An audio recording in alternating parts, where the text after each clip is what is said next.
Hello everyone, I welcome you all at this platform EcoZone. Myself Nitesh Kumar, PGT Economics. In today's class, we will be reading about one topic of statistics for class 11. This chapter is measures of central tendency. So this chapter basically deals about the performance of a group. अगर हम data जो collect करते हैं अगर किसी group से, तो उस ग्रुप का क्या परफॉर्मेंस है, क्या उसका एक एवरेज वैल्यू क्या है, उसका सेंट्रल वैल्यू क्या है। तो ये सारा कुछ मेजर करने के लिए हम लोग सेंट्रल टेंडेंसी का यूज करते हैं, मेजरमेंट ऑफ सेंट्रल टेंडेंसी का यूज करते हैं कि किसी भी ग्रुप का परफॉर्मेंस जानने के लिए। ठीक है, बेसिकली इसके अंदर हम लोग तीन चीज़ के बारे में पढ़ते हैं, that is mean, median and mode. So ये तीन टर्म है जो मेजर्स ऑफ सेंट्रल टेंडेंसी के अंदर में हम लोग स्टडी करते हैं। The first one is mean, then after median and the last one is mode. ठीक, so the first thing is mean. Mean क्या है? एक commonly used measures of the center of data है कि जो भी डाटा हम लोग कलेक्ट करते हैं उसका सेंट्रल वैल्यू क्या है, उसका एवरेज क्या है, उसी के लिए हम लोग क्या करते हैं, मीन का यूज करते हैं। मीन का और क्या कहा जाता है, इसको अरिथमेटिक एवरेज हम लोग बोलते हैं। Mean is also referred as arithmetic average. इसको कैसे हम लोग कंप्यूट करते हैं, कैसे निकालते हैं मीन किसी भी डाटा का? तो ये तो सिंपल, आप सभी जानते होंगे कि जो भी डाटा आप लोगों ने कलेक्ट किया है उन सब का समेशन आप सबको ऐड कर दो एंड डिवाइड बाय जो टोटल नंबर्स है, कितना, how many numbers are there. ठीक है, अगर मान लो एक क्लास में 10 स्टूडेंट हैं, 10 का अगर मार्क्स अगर आया है तो एवरेज मार्क्स क्या होगा, मीन क्या होगा? तो हम देखेंगे कि ईच स्टूडेंट्स को how much marks has been given. So मान लो एक स्टूडेंट्स को मिला 10 नंबर, एक को 20 नंबर, एक को 30 नंबर, एक को 55 नंबर। तो ये सबको ऐड कर दो, that will be in the numerator and then how many students are there. तो suppose there are 10 number of students, so वो 10 क्या हो जाएगा, डिनोमिनेटर में। So in this way we will find the mean. Okay, there is also computation for ungrouped data. ये formula किसके लिए है? अनग्रुप्ड के लिए है। आगे फिर हम लोग देखेंगे कि ग्रुप डाटा जब हो तब मीन कैसे निकालते हैं। सो this is the formula for ungrouped data. तो एक्स बार यानी कि जो मीन, एक्स का मीन क्या होगा, तो summation of x. Summation of x मतलब क्या कि जो एक्स का जितना भी डिफरेंट वैल्यूज है उन सबको ऐड कर दो। Summation means add, sum, and summation of X means X का जितना भी वैल्यूज है, how many, whatever the number of values of X are there, we have to sum those numbers and then divide by n. N is total numbers, how many numbers are there. So that will be the mean for ungrouped data. Now there is an example. एक class में 15 students हैं, उनके लिए एक mathematics के लिए quiz हुआ था जिसमें इतने 15 स्टूडेंट्स को ये सब नंबर आता है। किसी को 25 नंबर आया, किसी को 20 नंबर आया, किसी को 18 नंबर आया, किसी को 10 नंबर आया। तो इसका मीन वैल्यू क्या होगा? उस क्लास का जो क्विज हुआ मैथमेटिक्स का, तो उसमें उसका मीन क्या होगा उसमें? ठीक है, तो उसमें जो मीन होगा वो होगा summation of X divide by N, जो सिंपल फार्मूला है। अब इसमें समेशन ऑफ एक्स क्या है? तो इन सारे नंबर्स का एडिशन, जो भी नंबर स्टूडेंट्स को आया है, जो भी मार्क्स आया है, उस सबको ऐड कर देंगे। ठीक है, यानी कि 25 plus 20 plus 18 plus 18 plus 17 plus 15, इन सबको ऐड कर देंगे और फिर ये चला, उसके बाद हम उसको क्या करेंगे कि डिवाइड कर देंगे। आपका ब्राइटनेस थोड़ा बढ़ा देते हैं, हाँ। उसके बाद हम क्या करेंगे, उसको इंक्रीज कर देंगे, दिस वन, इन सबको सम कर देंगे, सारे नंबर्स को डिवाइड कर देंगे एन से। एन क्या है? टोटल नंबर्स कितना है? 15। तो वो आपका आ जाएगा क्या? मीन आ जाएगा। ठीक है, उसके बाद अभी चलो देखिए इसमें कि मीन क्या आया, 15.2। ठीक, 15.2 आया मीन। अब ये 15.2 मीन का क्या मतलब है कि अगर 15.2 से अगर नंबर कम है किसी का, 15.2 से अगर किसी को नंबर कम आया है, मतलब कहा जाएगा कि क्लास में उसका परफॉर्मेंस अच्छा नहीं है, किसी स्टूडेंट पर 15.2 से कम नंबर आया है। And if somebody is getting more than 15.2, मतलब कि उसका परफॉर्मेंस ऑन एन एवरेज अच्छा है। Okay, so this is for just checking the performance in the class. फिर एक है ग्रेड पॉइंट एवरेज। ये सब टॉपिक हम बाद में डिस्कस करेंगे इसके बारे में, अभी इसका इंपॉर्टेंस नहीं है, ये बस आपको पीपीटीज में है। सो ग्रेड पॉइंट एवरेज देखेंगे कि क्या होता है, कैसे कैलकुलेट होता है। सेम मेथड से इसमें वेट दिया जाता है बस, तो ये सब चीज़ को अभी नहीं पढ़ना, वो हम लोग बाद में देखेंगे इस टॉपिक के बारे में। अभी लोग देखते हैं कि मीन हम लोग देखा कि अनग्रुप डाटे में क्या करते हैं कि सम करते हैं, डिवाइड बाई एन कर देते हैं, that will be the mean. अब हम लोग पढ़ेंगे कि ग्रुप डाटा के केस में कैसे मीन निकलता है। सो ग्रुप डाटा में क्या होता है कि यहाँ पर एक क्लास इंटरवल होता है, यहाँ पर फ्रीक्वेंसी डिस्ट्रीब्यूशन होता है, ठीक है। क्लास इंटरवल क्या होता है कि मान लो एक क्लास में हम मार्क्स को लेके फिर से एग्जांपल्स ले रहे हैं कि कोई एग्जाम हुआ, उसमें डिफरेंट स्टूडेंट्स को डिफरेंट मार्क्स आया है, ठीक है। एक क्लास में मान लो 29 स्टूडेंट्स है, जैसे कि 11th क्लास में। So out of 29, some students are getting 50 marks, some students are getting 80 marks, some students are getting 90 marks. तो हम क्या करेंगे, क्लास बना देंगे कि 50 to 60 मार्क्स का एक क्लास रहेगा, 60 to 70 मार्क्स का एक क्लास इंटरवल रहेगा, 60 to 70 दूसरा क्लास इंटरवल रहेगा। सो ये होता है क्लास इंटरवल, ठीक। अब उसी में फ्रीक्वेंसी क्या होता है कि एक क्लास में 29 स्टूडेंट्स हैं, तो 50 to 60 क्लास इंटरवल में how many students are lying here, okay. इसका मतलब कि 50 से 60 का जो क्लास इंटरवल है उसमें कितने स्टूडेंट्स हैं जिसका मार्क्स 50 से 60 के बीच में आया है। तो वो मान लो अगर क्लास में आउट ऑफ 29 अगर 5 स्टूडेंट्स ऐसे हैं जिसका मार्क्स आया है 50 और 60 के बीच में, तो 50 to 60 क्लास इंटरवल का फ्रीक्वेंसी कितना हो जाएगा, 5। ऐसे ही मान लो 80 to 90 एक क्लास इंटरवल है, 80 to 90, और out of 29 in class 11 suppose there are 12 students who got in the marks between 80 to 90। So वहां पर फ्रीक्वेंसी क्या हो जाएगा, 12। सो इसी तरह से फ्रीक्वेंसी क्या होता है कि किसी क्लास इंटरवल में how many students are lying there, ठीक, कितने स्टूडेंट्स का मार्क्स उसके बीच में है, ठीक, तो वो क्या कहलाता है, frequency, okay. So and the formula for this thing that in case of grouped data the formula is this one, x bar is equals to summation of f xm divided by n, ठीक है। यहाँ पर frequency f क्या है, frequency of each class, ठीक है। जो हम लोग क्लास लेंगे, जो डिफरेंट क्लास इंटरवल्स होगा उसका फ्रीक्वेंसी क्या है, फ्रीक्वेंसी आपने समझा कि how many students marks are lying in that class, ठीक है, तो वो फ्रीक्वेंसी कहलाता है। एक्सएम क्या है, तो वो है mid point of each class, जो डिफरेंट क्लास है 50 to 60, 60 to 70, 70 to 80, तो जो उसका मिड पॉइंट होगा उसी को हम लोग बोलेंगे एक्सएम। उसका मल्टीप्लिकेशन करेंगे फिर उसको समेशन करेंगे and divide by total number. इसको हम एग्जांपल के थ्रू देखते हैं आगे कि ये कैसे बनता है। सो एक और इसी के लिए है जो आपका स्टेप्स है अनग्रुप्ड। अगर आपका जो ग्रुप डाटा जब आ जाए तो उसका मीन कैसे निकालते हैं, तो सबसे पहले हम लोग क्या करते हैं कि मिड पॉइंट एक हम लोग फाइंड करते हैं, ठीक है। Mid point of the class वो कैसे फाइंड होता है, तो जो लोअर लिमिट है और जो अपर लिमिट है उस क्लास इंटरवल का, जो लोअर लिमिट मान लो 30 to 40, तो 30 हो गया लोअर लिमिट और 40 हो गया अपर लिमिट, उन दोनों को ऐड करो, डिवाइड बाई 2 करो, जो आया वो हो गया आपका mid point of that class, ठीक है। तो जो यहाँ पे वैल्यू था आपका, इसमें देखोगे कि ये जो बोल रहा है एक्सएम, तो एक्सएम कैसे निकलेगा, वो निकलेगा L L plus L U that is lower limit plus upper limit divide by 2, ठीक है। अब क्या करेंगे, जो मल्टीप्लाई कर देंगे उस क्लास इंटरवल का जो फ्रीक्वेंसी है उससे क्या करेंगे, मल्टीप्लाई कर देंगे एफ को एक्सएम से, ठीक है। अब क्या करेंगे, उस सारे का सम निकाल लेंगे, एफ एक्सएम एक क्लास इंटरवल का आएगा, दूसरे का आएगा, तीसरे का आएगा, चौथे का, हम लोग देखेंगे एग्जांपल्स में कैसे ये बनता है, बट ये सब स्टेप्स आप इसमें लिखा हुआ है, ठीक।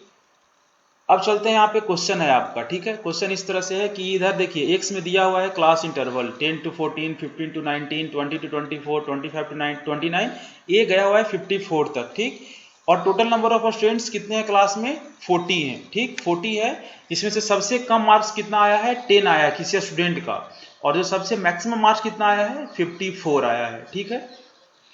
अब 10 to 14 के बीच में फ्रीक्वेंसी 5 है, इसका मतलब क्या हुआ कि आउट ऑफ 40 स्टूडेंट्स 5 ऐसे स्टूडेंट्स हैं जिसका मार्क्स 10 से 14 के बीच में आया है, इधर 10, 14, 11, 12, 13, ठीक।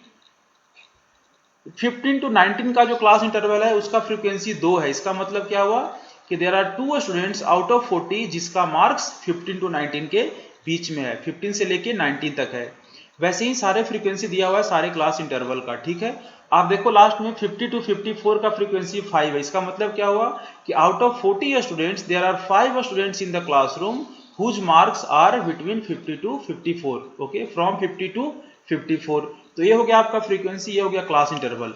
अब क्या हमें करना है, अब हमें पता करना है एक्सएम। एक्सएम क्या होता है, mid point of the class interval, ठीक है। मिड पॉइंट कैसे निकलता है, तो lower limit plus upper limit divide by 2। तो जो पहला क्लास इंटरवल है 10 to 14, इसका एक्सएम क्या होगा, तो 10 plus 14 डिवाइड बाई 2, तो 24/2 क्या हो गया, 12। इन the same way for 15 to 19 क्या हो गया, 34 ऊपर में हो गया और डिनोमिनेटर में क्या आएगा 2, that will be 17।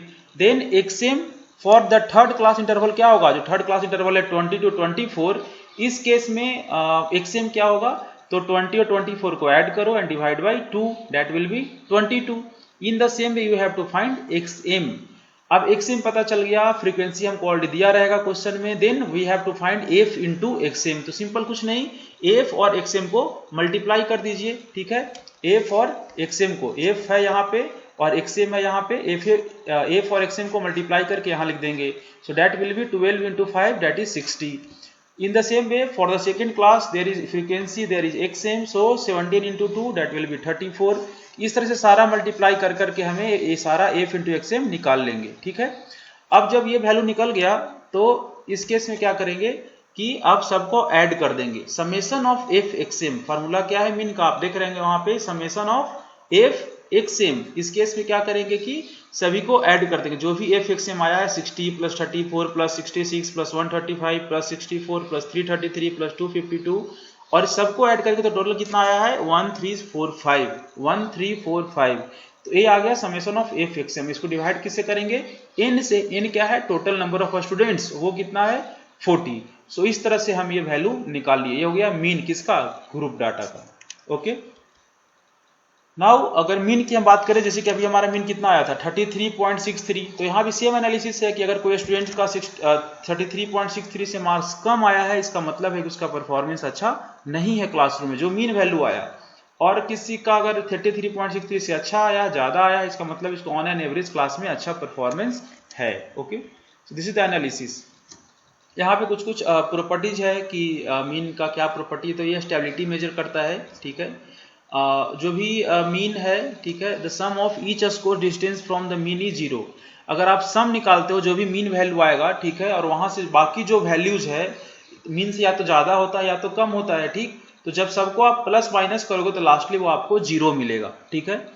Then it is easily affected by an extreme scores, ठीक है। मीन बहुत ही जल्दी, अगर कोई एक्सट्रीम स्कोर आ जाए, मान लो कि क्लास में मार्क्स है तो मान लो 100 मार्क्स का एग्जाम हुआ है, तो किसी को आ रहा है 2, किसी को 3, किसी को 4, किसी को 5, ऐसा नंबर आ रहा है, किसी को आ गया मान लो 99, ठीक है।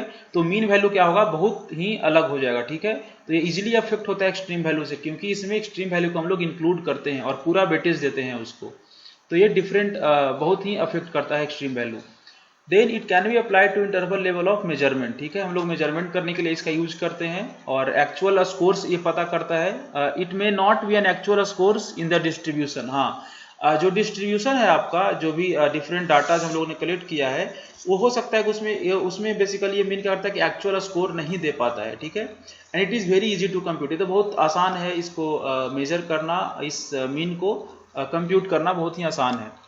Now the second point is like हम कब यूज करेंगे मीन को, कब कब हम लोग मीन का यूज कर सकते हैं। सो द फर्स्ट वन इज जब हम लोग सैम्पलिंग स्टेबिलिटी इज डिजायर्ड, जब भी हमें सैम्पलिंग स्टेबिलिटी हमें देखना हो, ठीक है, कि सैंपल में कितना स्टेबिलिटी है या नहीं है, अनस्टेबल है, हम उस केस में मीन का यूज करते हैं। Other measures are to be computed, हाँ, जब हमें स्टैंडर्ड डेविएशन निकालना होता है, कोएफिशिएंट ऑफ वेरिएशन निकालना होता है, स्क्यूनेस निकालना होता है, तो उस टाइम भी हमें मीन निकालना पड़ता है, तभी हम ये सारा कुछ निकाल पाते हैं, standard deviation, coefficient of variation या स्क्यूनेस, ठीक है। तो इन सब चीज़ों को निकालते समय भी हमें मीन निकालना जरूरी होता है, ठीक, हमें मीन निकालना पड़ता है। Now let's go to median, this is the second point. Okay, so median क्या है कि वो जो भी आप डाटा कलेक्ट किए हो उसको 2 इक्वल भाग में वो डिवाइड कर देता है। जो भी मीडियन है उसको वो 2 इक्वल भाग में डिवाइड कर देता।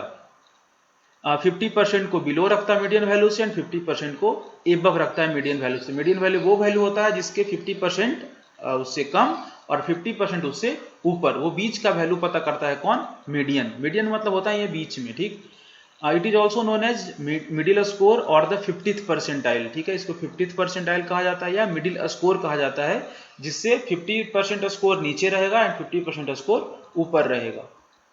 Now median of ungroup data, तो ये तो सिंपल होता है। इसमें क्या होता है, आपको सिंपली क्या करना है कि जो भी आपके पास वैल्यूज है उसको इंक्रीजिंग ऑर्डर में या डिक्रीजिंग ऑर्डर में आप उसको अरेंज कर दो, और फिर देख लो कि बीच में कौन सा वैल्यू है। जैसे कि यहाँ पे, और ये कब होता है बेसिकली, जब अगर आपके पास ऑड नंबर्स है तो क्या होगा कि सिंपली n/2th टर्म जो भी रहेगा वो आपका हो गया मीडियन।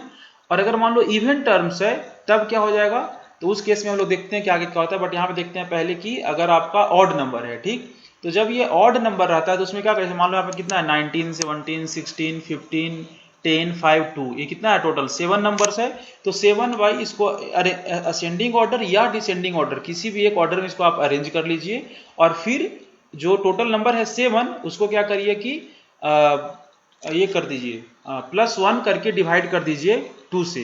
तो 7 + 1 कितना होगा 8 डिवाइड बाई 2, तो ये कितना हो गया 4। यानी कि जो 4th नंबर होगा ऊपर से कौन होगा 19, 17, 16, 15। Okay, so 15 is the median in this case. तो जब अगर ऑड हो तो n + 1/2 कर देते हैं, ठीक है। वो क्या हो गया, वो हो गया आपका मीडियन, ठीक है, n + 1/2th टर्म। वैसे ही अगर मान लीजिए कि अगर इवन है, ठीक है, इवन है, तो इवन के केस में क्या करते हैं, इवन के केस में तो उसमें क्या करते हैं हम लोग कि देखिए यहाँ पे कितना नंबर्स है 30 है, 19 है, 17 है, 16 है, 50 है, 10 है, 5 है, 2 है, ठीक।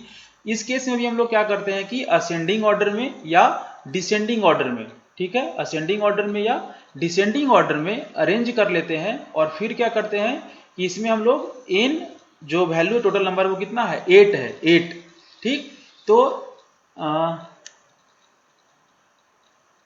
हाँ, तो इसमें हम लोग क्या करते हैं कि 8 है यहाँ पे टोटल, तो इसमें क्या करेंगे n/2, n/2 कितना होगा 4th term, and plus n/2 + 1 वो कितना आएगा 5th टर्म। n/2 मतलब कितना हो गया 4 + 1 कितना हो गया 5। सो 4th टर्म और 5th टर्म का सम करेंगे एंड डिवाइड बाई 2 करेंगे। So that will be the median when there is even numbers. जब इवन नंबर्स होता है तब क्या करते हैं असेंडिंग ऑर्डर में या डिसेंडिंग ऑर्डर में अरेंज करते हैं। फिर देखते हैं कि n/2th टर्म क्या है, तो n/2th मतलब 4th टर्म, n क्या है 8, 8/2 4th, सो 4th टर्म क्या है 16। फिर n/2 + 1th टर्म वो क्या आएगा 8/2 4 + 1 5th टर्म क्या आएगा 15। सो 16 + 15/2, सो ये क्या निकल जाएगा median when there is even numbers. और ये क्या है अनग्रुप डाटा का भी हम लोग देख रहे हैं, हम लोग आगे देखेंगे फिर ग्रुप डाटा का कैसे निकलता है।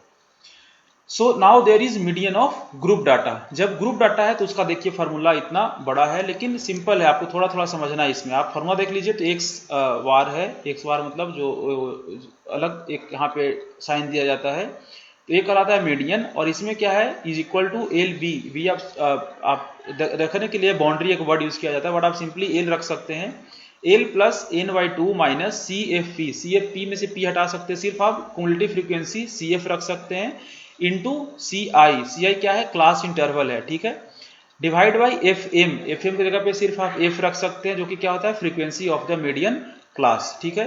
तो ये फार्मूला है किस चीज का मीडियन का ऑफ ग्रुप डाटा। जब ग्रुप डाटा हो तब मीडियन कैसे निकलता है, उसका फॉर्मूला क्या है एल। एल क्या है आपको देखिए नीचे दिखा हुआ है lower boundary of the median class. जो मीडियन क्लास का जो लोअर बाउंड्री, लो देखेंगे आगे मीडियन क्लास कैसे निकलता है।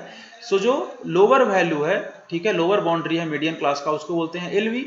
देन प्लस n/2, n क्या है तो जो टोटल नंबर्स है, फिर वही बात है n क्या है total numbers, how many datas we have, 40 students का है 50 स्टूडेंट्स का, तो 40 50 क्या होता है n हो जाता है।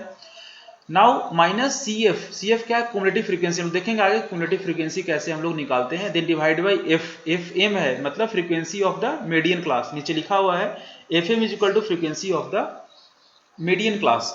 सो ये भी देखेंगे वो frequency of the median class कैसे निकलता है। And then the whole into CI, CI क्या है क्लास इंटरवल का क्या साइज है, साइज मतलब मान लो 10 to 20, तो 10 हो गया क्लास साइज, या अगर क्लोज्ड है या ओपन है तो उसके हिसाब देखना पड़ता है 10 है या 11 है, तो वो क्लास इंटरवल का साइज हम लोग देखेंगे आगे एग्जांपल्स में। सो this is the formula for median of group data. अब ये क्या है एक प्रोसेस है आपको, ठीक है, कि स्टेप्स है, जैसे हम देखे थे मीन का एक स्टेप्स होता है वैसे ही मीडियन का होता है, ठीक है। हम लोग क्या करते हैं कि पहले तो क्युमुलेटिव फ्रीक्वेंसी सारा निकाल लेते हैं, फिर हम लोग n/2 करके देख लेते हैं, ठीक है, कि हमारा जो मिडिल क्लास इंटरवल है वो कौन सा होगा। फिर हम लोग लोअर लिमिट देख लेते हैं, क्युमुलेटिव फ्रीक्वेंसी देख लेते हैं, frequency of the middle class देख लेते हैं और क्लास इंटरवल का साइज देख लेते हैं, ठीक है। तो ये सब कुछ पहले कर लेते हैं, हम लोग देखेंगे एग्जांपल्स में कैसे ये सब किया जाता है। And the last one is हम लोग मीडियन निकाल लेते हैं फार्मूला का यूज करके, ठीक। तो अब हम लोग देखते हैं इसमें, देखिए यहाँ पर एक एग्जांपल्स है, ठीक, टोटल 40 स्टूडेंट्स हैं, ठीक, और हाईएस्ट स्कोर कितना आया है 54 और लोवेस्ट स्कोर कितना है 10, ठीक। तो आप क्लास साइज बना सकते हैं, वो बना लिए 10 to 14, 50 to 19, 20 to 24, 25 to 29, इस तरह से हम 54 तक बना लिए, ठीक। अब ये टेबल ये क्लास इंटरवल तो बन गया, अब हमें देखना है फ्रीक्वेंसी। वो फ्रीक्वेंसी आपका क्वेश्चंस में दिया रहेगा ऑलरेडी, ठीक है। यानी फ्रीक्वेंसी दिया हुआ है सभी का, 10 to 14 5 दिया हुआ है, 15 to 19 2 दिया हुआ है, 20 to 24 3 दिया हुआ है, और इस तरह से नीचे 50 to 54 का 5 दिया हुआ है, और टोटल n कितना है 40, ठीक। अब हम लोग आते हैं सबसे पहले क्युमुलेटिव फ्रीक्वेंसी सारा निकाल लेते हैं। क्युमुलेटिव फ्रीक्वेंसी कैसे निकलता है कि जो पहला क्लास इंटरवल है 10 to 14 उसका जो फ्रीक्वेंसी होता है वही क्युमुलेटिव फ्रीक्वेंसी कहलाता है। यानी कि पहला जो क्लास इंटरवल है 10 to 14 उसका फ्रीक्वेंसी है 5, तो आपका उसका क्युमुलेटिव फ्रीक्वेंसी उस क्लास इंटरवल का क्या होगा 5। अब जो नेक्स्ट क्लास इंटरवल है 15 to 19 इसमें देखिए कि फ्रीक्वेंसी है 2 और क्युमुलेटिव फ्रीक्वेंसी हो गया 7। कैसे? तो जो पहले वाले का क्युमुलेटिव फ्रीक्वेंसी था 5 यहाँ पे जो देख रहे हैं आप 5, ये 5 क्युमुलेटिव फ्रीक्वेंसी, और ये 2 यहाँ पे, तो ये 5 और 2 दोनों ऐड हो गए, कितना हो जाएगा 7। तीसरा क्लास इंटरवल का जो क्युमुलेटिव फ्रीक्वेंसी है वो क्या होगा, तो ये 7 एंड प्लस अगले वाले का फ्रीक्वेंसी 7 + 3 वो कितना हो जाएगा 10। उसके बाद अगला क्लास इंटरवल का जो क्लास इंटरवल है 25 to 29 इसका क्युमुलेटिव फ्रीक्वेंसी क्या होगा, तो वो होगा 10 एंड प्लस 5 15। तो इस तरह से ये क्रॉस ऐड होता जाएगा, 15 + 2 17, 70 + 9 26, 26 + 6 32, 32 + 3 35, 35 + 5 40, ठीक है। तो इस केस में क्युमुलेटिव फ्रीक्वेंसी के केस में जो पहला आपका होता है फ्रीक्वेंसी वही क्युमुलेटिव फ्रीक्वेंसी कहलाता। उसके बाद अगला क्लास इंटरवल से नेक्स्ट क्लास इंटरवल से जो क्युमुलेटिव फ्रीक्वेंसी होता है उसमें क्या होता है कि पहले वाले का क्युमुलेटिव फ्रीक्वेंसी और नेक्स्ट वाले का फ्रीक्वेंसी दोनों को ऐड करते जाइए क्रॉस, और वो आपका क्युमुलेटिव फ्रीक्वेंसी निकलता जाएगा, ठीक है। अब हम लोग आते हैं कि एफएम कैसे निकालेंगे। एफएम क्या है कि वो frequency of the middle class interval है, ठीक है, फ्रीक्वेंसी ऑफ द मिडिल, ठीक है। वो कैसे निकलता है कि वो क्या होता है कि जैसे मान लीजिए कि टोटल नंबर ऑफ ऑप्शंस कितना है 40, ठीक है। तो इस केस में n/2 कितना होगा 20, 40 का 2 कितना होगा 40 का आधा क्या होगा 20। अब 20 देखना होता है कि वो किस क्लास इंटरवल में लाई करता है। 20 कहाँ पे लाई करेगा आपको, देखिए 17 से ज्यादा है और 26 से कम है, लेकिन चूंकि 17 से तो ज्यादा है तो वो हम लोग चले जाएंगे इस वाले में 26 वाले में, ठीक। हमें ध्यान देना है कि 20 कहाँ लाई करेगा 26 में इधर। अब 26 के जस्ट सामने जो आपका फ्रीक्वेंसी है, ठीक, वही कहलाता है frequency of the middle class, frequency of the middle that is FM. तो 9 हो गया हमारे फार्मूला में, जो एफएम चाहिए था वो कितना हो गया 9। और ये 9 कैसे निकला है, वो निकला आपका कि जो आपका टोटल नंबर्स है जो n है 40 है, ठीक। 40 को डिवाइड कर दीजिए 2 से, कितना आएगा 20 कहाँ लाई करता है 26 में। सीएफ में देखना होता है तो कहाँ लाई कर रहा है 26 में, 26 के सामने क्या है वो है 9। सो फ्रीक्वेंसी कितना हो गया हमारे फार्मूला में 9, जो कि डिनोमिनेटर में फार्मूला में था ना एफएम, वो कितना हो गया आपका 9, ठीक है। और जस्ट जो आपका अब ये जो 17 है वो कहलाएगा क्युमुलेटिव फ्रीक्वेंसी, यानी कि जो अभी हम लोग देख रहे थे 26 में, लेकिन जो क्युमुलेटिव फ्रीक्वेंसी हमको कौन सा लेना है, वो लेना है एक पहले वाला दैट इज 17। तो हमें पता चल गया, तो दैट इज 17। अब ये जो 17 है इसी के सामने जो आपका वैल्यू है क्लास इंटरवल, ये हो गया हमारा क्लास इंटरवल 30 to 34, ठीक है। तो क्लास इंटरवल पता चल गया, फ्रीक्वेंसी पता चल गया, frequency of the middle class पता चल गया, फिर हमको क्युमुलेटिव फ्रीक्वेंसी पता चल गया, और टोटल नंबर हमको पता है यहाँ पे n, ठीक है। चलिए अब क्या करना है इसमें, हमारा जो वैल्यू है, देखिए सॉल्यूशन आपको बताया जा रहा है कि कैसे कैसे वो वैल्यू निकला है। तो n/2 क्या है, दैट इज इसमें n/2 क्या आ गया आपका 40/2 दैट इज 20। सो 20 कहाँ पे लाई करता है 20 लाई कर रहा है यहाँ पे 26, ठीक है। यानी कि फ्रीक्वेंसी हो गया आपका मिडिल क्लास का कितना 9, और वो क्लास इंटरवल कौन सा हुआ, तो क्लास इंटरवल आपका 35 से 39 होगा, जस्ट इसी के सामने वाला होता है, ठीक, बिल्कुल उसके सामने वाला दैट इज 35 to 39, ठीक है। और frequency of the middle class क्या हो गया 9, लेकिन क्युमुलेटिव फ्रीक्वेंसी कौन सा होगा, वो होगा एक पहले वाला, ठीक है, दैट विल बी द 17, ठीक है, वो निकल गया। तो आप अब फार्मूला में देख सकते हैं, आपको सब कुछ पता चल गया। क्लास इंटरवल का साइज कितना है वो आपको पता है, वो है कितना, देख लीजिए 10 से 14 कितना है 5। वैसे अगर यहाँ पे जो हमारा क्लास इंटरवल है वो कितना रहेगा 35 to 39, इसमें कितना क्लास इसका साइज इंटरवल क्या है, साइज क्या है, तो 35 36 37 38 39 टोटल 5। सो 5 हो गया हमारा CI। FM पता चल गया हमारा, FM क्या है 9, FM क्या होगा 9। क्लास क्युमुलेटिव फ्रीक्वेंसी क्या हो जाएगा, तो एक पहले वाला that will be the 17, lower limit क्या हो जाएगा, तो डेट विल बी द 34.5, क्योंकि 34 ऊपर है 35 नीचे है, ठीक है। तो जो लोअर लिमिट क्या हो जाएगा 35 है आपका, और इस तरह से फिर हम लोग इसको ये निकाल लेंगे, ठीक है। अब जो मेन फार्मूला क्या लगेगा उसमें, तो वो लगेगा जो ये है L है plus n/2 minus CF divide by FM into CI। अब जो लोअर लिमिट है उसकी जगह पे लोअर वैल्यू रख देंगे, that will be the 34.5 and plus n/2 क्या है 20 माइनस CF क्या है क्युमुलेटिव फ्रीक्वेंसी वो कितना है 17, देखिए यहाँ पे लिखा हुआ है, डिवाइड बाई FM क्या है frequency of the middle class, वो कितना लोग दिखे थे 9, ओके। सो 9 हो गया frequency of the middle class, and into 5 क्यों लिखे, क्योंकि क्लास इंटरवल हमारा 5 है। तो ये आपका पूरा निकल गया, मीडियन क्या हो गया 36.17, ओके। सो 36.17, तो ये वैल्यू यहाँ पर आ गया आपका, ठीक है। अब हम लोग देखते हैं कि जो प्रॉपर्टीज क्या क्या है मीडियन का, ठीक है। यहाँ पर जो वैल्यू था, ये जो लोअर लिमिट था 34.5, क्योंकि 30 से 34 यहाँ है और 35 से 39 यहाँ है, ठीक है। तो जब हम लोग वैल्यू निकालते हैं लोअर लिमिट का, तो वो 34 प्लस 35 डिवाइड बाई 2 वो आएगा 34.5। सो ये वैल्यू हो गया आपका। अब है प्रॉपर्टीज हम लोग मीडियन का देखते हैं। So it may not be an actual observation of the data set, ये एक्चुअल ऑब्जर्वेशन नहीं हो सकता है, सबसे पहले प्रॉपर्टी ध्यान रखना है जो निगेटिव है। It can be applied in ordinal level, अगर ऑर्डिनल लेवल है तो हम वहां पर इसको अप्लाई कर सकते हैं, ओके। एक है it is not affected by extreme values because median is a positional measure. और एक और इसमें क्या है कि अगर आप इसमें एक्सट्रीम वैल्यू ऐड कर देते हो, अगर आप मान लो कि जो यहाँ पे एग्जांपल जैसे कि है, मान लीजिए तो एक जो अनग्रुप डाटा था, इसमें मान लो कि जहाँ जो 2 है, 2 के जगह पे अगर आप 200 भी रख देते हैं, ठीक है, अगर 2 के जगह पे आप 200 जो कि एक्सट्रीम वैल्यू हो गया, तो भी जो मीडियन क्या होगा वो सेम रहेगा, जो मीडियन 15.5 है वो 15.5 ही रहेगा, वो चेंज नहीं होने वाला है, क्योंकि उसको एक्सट्रीम वैल्यू से फर्क नहीं पड़ता। जो आपका ये वैल्यू है, जो आपका मीडियन होता है, उसको एक्सट्रीम वैल्यू से, एक्सट्रीम जो अगर कोई वैल्यू आता है उससे फर्क नहीं पड़ता, मीडियन सेम रहता है। तो ये वैल्यू कह रहा है उसमें कि it is not affected by extreme value, लेकिन मीन के केस में क्या था कि वो अफेक्ट होता है। वो अफेक्ट किससे होता है, एक्सट्रीम वैल्यू से अफेक्ट होता है, क्योंकि उसमें वो ऐड होता है न्यूमरेटर में, तो वो इंपैक्ट करता है उसको। When to use the median? So the exact midpoint of the score distribution, जब हमें एक्जैक्टली मिड पॉइंट पता करना हो हम लोग तब इसका यूज करते हैं, या फिर एक्सट्रीम स्कोर डिस्ट्रीब्यूशन है तब हम उस केस में क्या करते हैं कि हम लोग मीडियन का यूज कर लेते हैं। अब है आपका मोड, ठीक है। मोड बेसिकली क्या होता है कि ये बेसिकली फ्रीक्वेंसी बताता है कि किसका फ्रीक्वेंसी ज्यादा है, किस नंबर पे, किस मार्क्स पे फ्रीक्वेंसी ज्यादा है, और जहां पर फ्रीक्वेंसी ज्यादा होता है वहीं पर हम लोग कहते हैं कि ये मोड है। मान लो एक क्लास में स्टूडेंट्स हैं, टोटल नंबर ऑफ स्टूडेंट्स 29 है, और मान लो एक नंबर है 80 मार्क्स।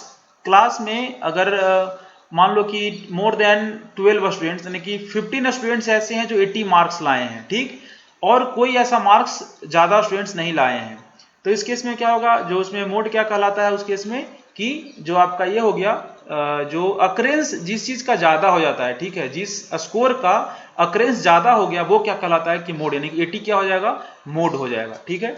अब डेफिनेशन देखिए कि द मोड और the modal score is a score और scores that occurred most in the distribution, जो सबसे ज्यादा बार अकर करेगा उसी को क्या कहते हैं हम लोग, मोड कहते हैं।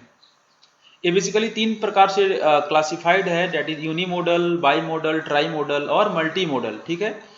यूनिमोडल क्या है, is a distribution of a scores that consist of only one mod, जिसमें सिर्फ वन मोड हो जिस डाटा में, उसको बोलते हैं यूनिमोडल। जब 2 रहेगा तो उसको बोलेंगे बाई मॉडल, जब 3 रहेगा तो कहेंगे ट्राई मॉडल, जब 3 से भी अधिक हो तो क्या कहते हैं, मल्टी मॉडल, या 2 से भी अधिक को हम लोग कहते हैं मल्टी मॉडल, ठीक है। अब ये आपका आ गया स्टूडेंट्स है, स्कोर्स ऑफ 10 स्टूडेंट्स हैं सेक्शन ए में, सेक्शन बी में, सेक्शन सी में, ठीक है। अब डिफरेंट स्कोर्स आपको यहाँ पे दिखाई दे रहे होंगे, सेक्शन ए में 10 स्टूडेंट्स हैं, सेक्शन बी में भी 10 स्टूडेंट्स हैं, सेक्शन सी में भी 10 स्टूडेंट्स हैं, ठीक।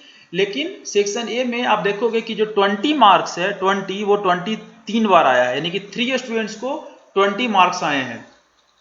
24 कितने स्टूडेंट्स को आए हैं, 2 स्टूडेंट्स को आए हैं सिर्फ। 25 सिर्फ 1 को आया है।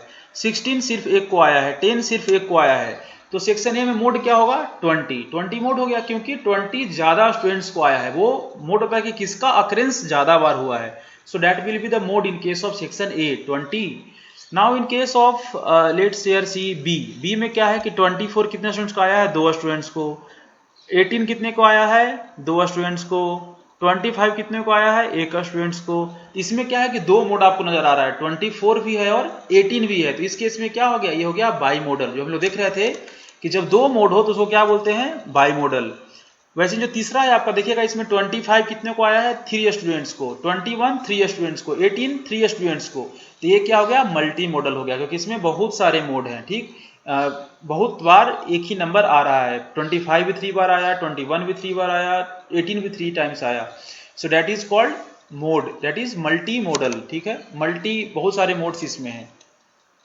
अब इसी में वही है, सेम चीज है कि अगर फर्स्ट वन जो हम लोग देखे उसमें क्या था कि वो यूनी मॉडल है, क्योंकि उसमें सिर्फ एक ही है 20 जो कि 3 टाइम्स आया है, बाकी कोई 3 टाइम्स नहीं आया है। ठीक है, दूसरा जो था वो बाई मॉडल है, क्योंकि इसमें 18 और 24 दोनों क्या है, 3 टाइम्स आया है। वैसे ही 2 टाइम्स आया था, इसमें देखोगे तो 24 भी 2 टाइम्स है, 18 भी 2 टाइम्स है। तो इस केस में क्या है, ये बाई मॉडल है। जो तीसरा है वो क्या है, मल्टी मॉडल है, क्योंकि उसमें 18, 21 और 25 तीनों के तीनों 3 टाइम्स आया। तो ये क्या कहलाएगा, ट्राई मॉडल और multi modal. Now this is the formula for mode. Okay, so mode में क्या करते हैं कि जो मोड का फार्मूला है, x is equals to LB, okay, that is lower boundary of the modal class, plus D1 divide by D1 plus D2 into CI, that is CI the same class interval. अब आप यहाँ पे देख लीजिए, L क्या है, वो है lower boundary of the middle class है। D1 क्या है, तो difference between the frequency of the modal class and the frequency above it, जो उससे ऊपर का फ्रीक्वेंसी है और जो मॉडल क्लास का फ्रीक्वेंसी, उन दोनों के बीच का difference, that is D1। D2 क्या है, तो that is difference between the frequency of the modal class and the frequency below it, जो उसके नीचे का फ्रीक्वेंसी है, उन दोनों का बीच का डिफरेंस, दैट इज D2। और CI क्या है, वो तो सिंपल है, size of the class interval है। तो ये मान लीजिए आपका दिया हुआ है, स्कोर्स ऑफ 40 स्टूडेंट्स है, जिसका सबसे कम नंबर आया है वो है 10 क्लास में, और सबसे ज्यादा आया है 54। अब इसका फ्रीक्वेंसी दिया हुआ है, ठीक, टोटल नंबर कितना हो गया, 40। अब इसका आपको निकालना है मोड। इस केस में मोड कैसे निकलेगा, ये क्या है, ग्रुप डाटा का हो गया। अनग्रुप का तो पता चल गया कि जिसका ज्यादा बार आएगा वो आपका मोड हो गया, लेकिन but when there are group data, तब आप मोड कैसे निकालोगे। ठीक, तो इस केस में आपको पहले मॉडल क्लास पता करना है। ठीक, तो मॉडल क्लास तो जैसे हम लोग पता किए थे वो वैसे ही पता करेंगे। वो कितना हो गया, 35 से 39। और इसका LV क्या होगा, लोअर बाउंड्री क्या हो जाएगा, 34.5, क्योंकि पहले वाले का जो 34 है, दूसरे वाले का 35 है, तो वो प्लस करके डिवाइड बाई 2 कर दो तो वो निकल गया। अब यहाँ पे D1 क्या है, D1 देखोगे 9 माइनस 2 है। ठीक, तो चूंकि 35 से 39 ये हो गया आपका क्लास इंटरवल। ठीक है, मिडिल क्लास इंटरवल। तो इसका जो फ्रीक्वेंसी है, ठीक है, D1 क्या है, दिस फ्रीक्वेंसी माइनस अपर वाला, तो 9 माइनस 2 ये हो गया D1। और D2 क्या होगा, तो 9 माइनस 6 ये हो गया आपका D2। सो D1 हो गया 9 माइनस 2 और D2 क्या हो गया, 9 माइनस 6। सो 7 और 3 पता चल गया फार्मूला में, D1 पता चल गया, D2 पता चल गया, L हमको पता है, CI क्या आ गया 5। तो इस तरह से हम इस फार्मूला पे वैल्यू को रखेंगे तो हमको क्या निकल जाएगा, मोड निकल जाएगा, दैट इज 38। सो इसका मतलब क्या हो गया, इस फार्मूला में 38 का क्या मतलब है कि इस क्लास में बहुत सारे ऐसे स्टूडेंट्स हैं आउट ऑफ 40 जिसका नंबर क्या है, वो 38 से बहुत ज्यादा बार आया है। जो 38 नंबर है वही ज्यादा स्टूडेंट्स को आया है। ठीक, 2 बार 3 बार 4 बार, वो 3 स्टूडेंट्स को 4 स्टूडेंट्स क्या 4 स्टूडेंट्स को 30 से 30 नंबर आया है। ठीक है, so this is now this one is properties of the mode. तो प्रॉपर्टीज में क्या है कि it can be used when the data are qualitative, जब डाटा क्वालिटेटिव हो या क्वांटिटेटिव हो, एज वेल एज क्वांटिटेटिव, हम दोनों ही केस में इसका यूज कर सकते हैं। इट में नॉट बी यूनिक, क्योंकि देखे थे हम लोग यूनी मॉडल भी होता है, बाई मॉडल भी होता है, ट्राई मॉडल भी होता है, ट्रिपल मॉडल भी होता है और मल्टी मॉडल भी होता है, तो डिफरेंट मोड्स आ सकते हैं। It is affected by extreme value, हाँ इस केस में भी जो मोड होता है वो भी एक्सट्रीम वैल्यू से अफेक्ट होता है। सिर्फ एक मीडियन ही है जो कि एक्सट्रीम वैल्यू से अफेक्ट नहीं होता है। और इट में नॉट एग्जिस्ट, मोड नहीं भी हो सकता है कि सभी का वैल्यू एकक ही हो। ठीक, उसके उसको मल्टी मॉडल कह देंगे। When to use the mode, ठीक है, when the typical value is desired, जब अगर आपको कोई टिपिकल वैल्यू दिया हुआ हो तो उस केस में हम लोग मोड का यूज कर देते हैं। ठीक, when the data set is measured on a nominal scale, जब नॉमिनल स्केल पे अगर हमको डाटा को मेजर करना हो, ठीक है, तो उस केस में हम लोग क्या करते हैं कि मोड का यूज करते हैं। Okay, so these are the things that we read in today's class. So mean देखा, मीडियन देखा, मोड देखा। So you students please keep watching all these things. all these videos, and you can comment in the comment box. Okay, you can like the video if you like it, you can dislike the video if you did not like this. So this is up to you. So take care, goodbye, and any question you can ask at any time. Take care, goodbye.